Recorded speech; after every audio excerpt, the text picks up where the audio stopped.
ಎಲ್ಲರಿಗೂ ನಮಸ್ಕಾರ. ಫೈರಿಕೋಸ್ಟಸ್ ಎಂಬ ಗಿಡವು ಇನ್ಸುಲಿನ್ ಗಿಡ ಎಂದೇ ಪ್ರಸಿದ್ಧಿ ಹೊಂದಿದೆ. ಇದನ್ನು ಕನ್ನಡದಲ್ಲಿ ಕೆಂಪು ಹೊನ್ನೆ ಎಂದು ಕರೆಯುತ್ತಾರೆ.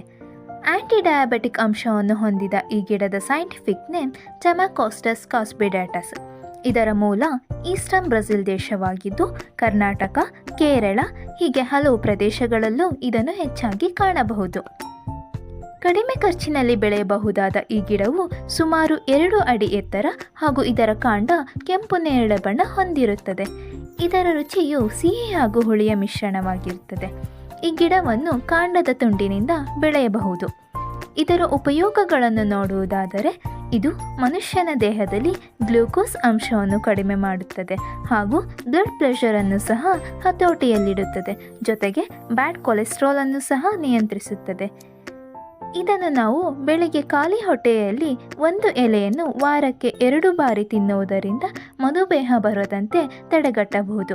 ಹಾಗೆಯೇ ಮಧುಮೇಹಿಗಳು ಇದನ್ನು ಪ್ರತಿದಿನ ಸೇವಿಸುವುದರಿಂದ ತಮ್ಮ ಮಧುಮೇಹವನ್ನು ಹತೋಟಿಗೆ ತರಬಹುದು. ಇದರ ಎಲೆಯನ್ನು ಒಣಗಿಸಿ ಹುಡಿ ಮಾಡಿ ಸಹ ಕುಡಿಯಬಹುದು. ಹಾಗೆಯೇ ನೀರಿನಲ್ಲಿ ಕುದಿಸಿ ಅದರ ಕಷಾಯವನ್ನು ಸೇವಿಸಬಹುದು.